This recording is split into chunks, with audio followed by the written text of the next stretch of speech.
كشف المفتري عبد الحميد النجدي. ظلما. أولا نحن ندعو إلى الوحدة بين السنة والشيعة.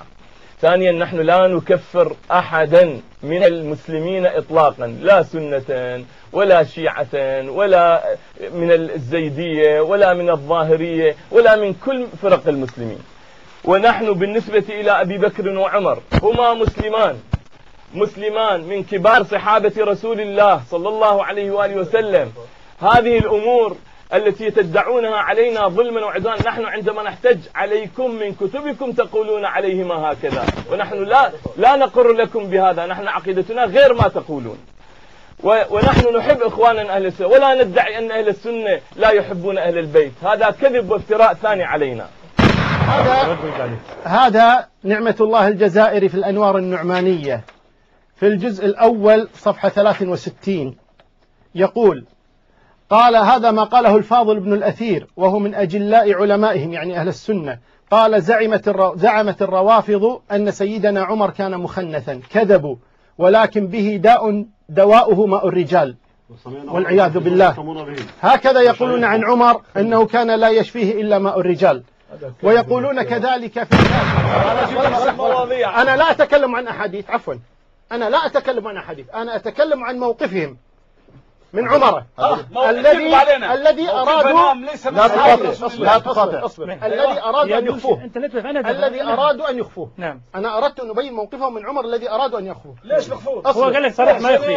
أصبر، لا هو ما قال شيئا، هو يستحي الآن أن يقول أمام الناس. انظر ماذا يقول عمدة العلماء والمحققين. من هو؟ محمد نبي التسركاني. ما سامع. أنت ما تعرفه لذلك.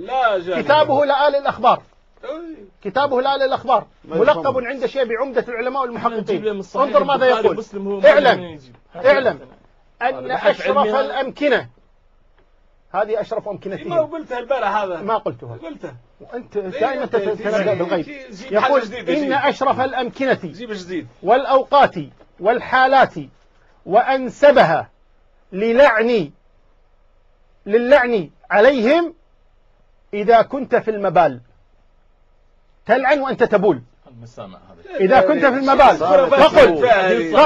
فقل هذا قول عالمكم. فقل هذا أنتم تكذبون، تعرفون تكذبون. هذا وصف الرافضة في وجوهكم. طيب يا أخوانا خلاص، في وقته يحب يقول خلاص أقول ما شاء في وقته. طيب في وقته.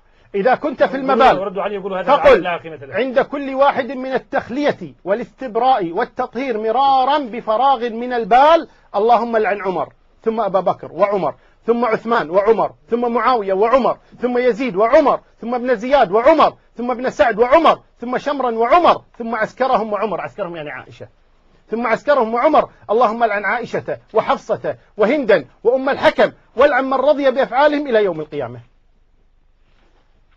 زندقة. ولذلك انظروا ماذا يقول الخميني، ما في احتجاج.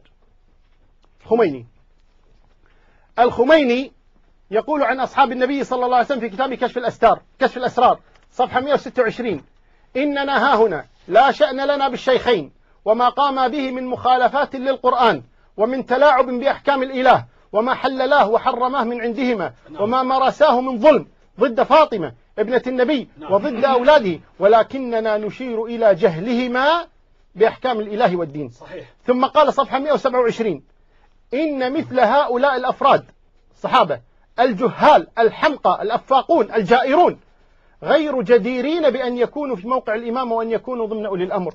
ثم يقول صفحة 137: والواقع أنهم أعطوا الرسول حق قدره، الرسول الذي كد وجد وتحمل المصائب من أجل إرشادهم وهدايتهم، وأغمض عينيه وفي أذنيه كلمات ابن الخطاب القائمة على الفرية والنابعة من أعمال الكفر والزندقة. طيب اصبر.